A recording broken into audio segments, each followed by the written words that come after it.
This is one of my favorite but nerve-wracking parts of the logo design process, is sending your first round of revisions to the client. So you want to put your best foot forward and really present these in the most professional manner.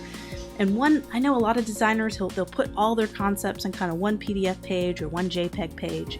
And I find that clients, and especially ad agencies that I've worked with, or larger kind of clients that I work with, they prefer to kind of see one concept per page. That was kind of what they like to see. So I'm really encouraging you to not put multiple concepts on one page. You could put different iterations or different versions of the same concept on the page, but really presenting a concept one page at a time, whether you send them a multiple page PDF or you send them 3 separate JPEGs. However you want to do it, I find a PDF is a little bit more professional of a format, so they don't have to download 3 JPEGs and figure out which one was first. You get to present them in the right order as a PDF. So that's what we're going to do in this class. So we have our 3 different pages, and I need to figure out which one I think should lead first, which is the one I think is the strongest, and the last one will probably be the one that I think is the weakest. And a lot of times you'll have 20 different versions, and this is when you really need to narrow it down to 3. No more than 3 concepts, but you can have multiple versions of the same concept, because you never want to overwhelm a client with a lot of different ideas, because I think it makes you look a little less professional as a designer when you're just throwing out ideas. You're not kind of fine-tuning those ideas for them and really helping them pick what's going to be the best for their company. So that's where you can elevate kind of how you're viewed as a graphic designer, is picking out what you think is the strong concept and helping them narrow that down. You're the expert in this field, is finding out what's going to work best with their business, for their business. So let's start with the first page. Let's eliminate our little bad sketch, because that's pretty ugly. That was just a little help for us. So I want to put lots of spacing between these elements, a lot of spacing, lots of wide margin. You never want to make these so big that they overwhelm the page when they look at it on PDF. You want lots of white space. They want to be able to see. So right now this would probably be too much. You know, I know a lot of designers, they'll present a logo like this, and it just, wow, I feel like I can't digest the logo. The logos are too close. It feels gigantic, which is not how this logo is going to be. The logo is mostly going to be viewed, you know, maybe about this size. So just kind of practicing finding out what's the right presentation size. But that's probably what I would, if I were to present this is probably the amount of white space that I would present it in. It seems like a lot, but I think it really makes a logo viewed at the proper size, not too big, not too small. And I think it looks professional this way. So you can always pop into your grids and make sure you have the same spacing on the left and right, or you could just optically, like I do, just copy and paste a box, kind of shift it around. I know it's just kind of a way to do things quicker. There we go. We're still in rough concept mode. We'll fine tune all the details if a concept gets approved. So we're going to emulate the same thing on the second page. We're going to lead with what I think is our strongest concept first, and then have our second concept. Looks like I lost a few icons there. So I'm going to go back and grab that real quick. There we go. Got my icons back. So we're going to do a similar spacing. And we can even go over here. A lot of times clients will print out the sheets that you give you on a physical paper and pass them around, maybe a group of or a team, to approve which ones they like. So a lot of times I like to keep them the same size. So I'll just drag this over and just make sure it's a similar size and concept. Make sure there's lots of spacing here. So there's a second one. This is going to move fast. This one has a little bit more kind of going on. We want to kind of separate these two ideas.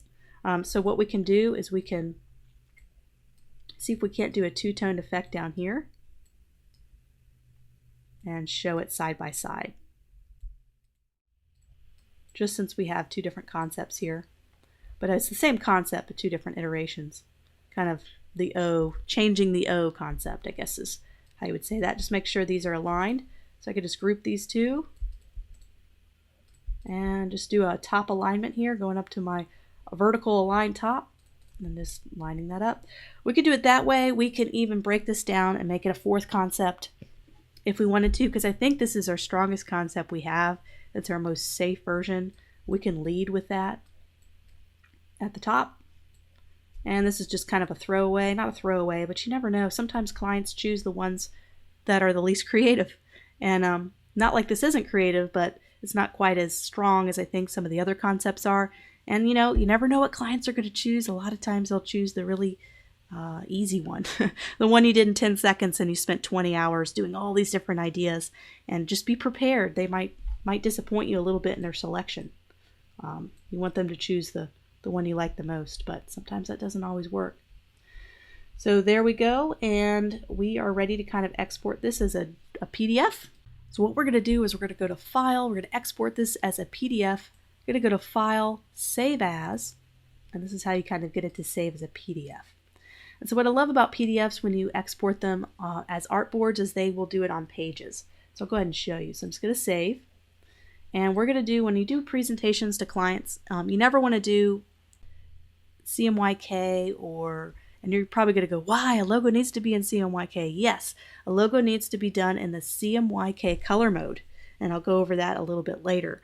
But for right now I'm doing RGB because they're going to be seeing this on a digital screen most likely. And a lot of times when you export as a CMYK, as a PDF, the colors get really distorted if you're using color, and eventually we will. But in this case we're not, but I like to keep in the habit of keeping it RGB mode and also exporting it as kind of a digital, which will keep it RGB mode. So we're going to do high quality print here as our setting.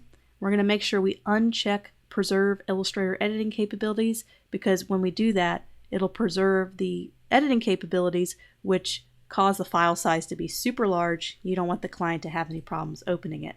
So I'm just unclicking that. I'm going to compression, make sure everything is in a nice 300 ppi resolution. We don't need marks or bleeds or any of that yet. And we want to make sure it's in RGB mode, which we are. You can always tell what mode you're in by looking at your tab of your window. We're going to do CMYK when we start to think about color, because right now we just have black and white, so it's not a big deal. So now I'm going to save the PDF. And I'll go ahead and show you what that looks like. So here's the PDF in action. This is what we're going to be sending to the client. If you have Acrobat Pro, which is what I have, which comes with the Adobe Creative Suite, by the way, if you wanted to download Adobe Acrobat Pro, you can go ahead and press on this little page thumbnails, and we can reorder these however we'd like. Let's go ahead and zoom out. So this is our client presentation. We can reorder, and I need to go back and make that the same page size. That's not a big deal. That's easy to do. And which one is our strongest? Which one do we want to lead with first? A lot of times I'll do my safe one first. So this is our safe concept, and I can just drag this up to the top. So bringing that to the front so they can see the safe version first, and then we can present kind of our more radical version last. Okay, so we're kind of doing our safe version, our kind of middle of the road version, and our little bit more challenging version with a little bit different of concept. So here we go. We could go ahead and save this, and we're ready to send it off and email it to the client and see kind of what their initial feedback is. I always have a nice paragraph of copy that I put in my email that says these logos are in black and white for a reason, and that's because we don't want to worry so much about color. We're really kind of focusing in on concepts at this point. And I'll do a couple sentences of each concept and why I came up with this concept, because I want to just not say, here's some logo designs, have fun. I really want to have some kind of reason of why I came up with that concept. So for this last one with the negative space, we could say we really wanted to come up with something simple, concise, very streamlined. We chose the typeface because it was chunky and simple, and it reminded me of the 1920s and 30s when that type of font style was popular, which is kind of the style you're wanting to emulate with your coffee house.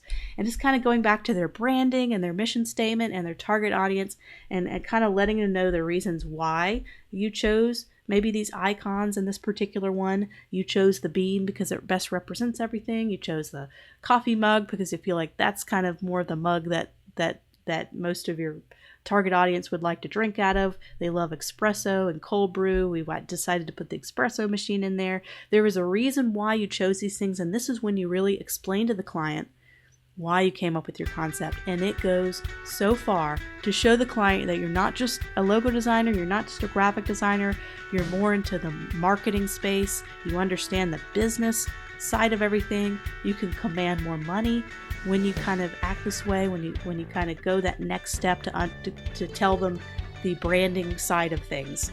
It's not just done because it looks cool, there's a reason why.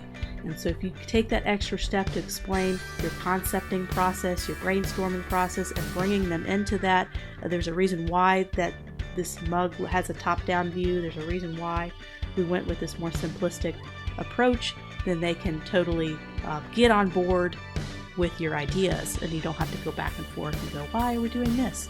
So I know that was a little long-winded, but just kind of showing you that that's so important, and elevating yourself as a graphic designer to command more money and to make yourself look way more professional.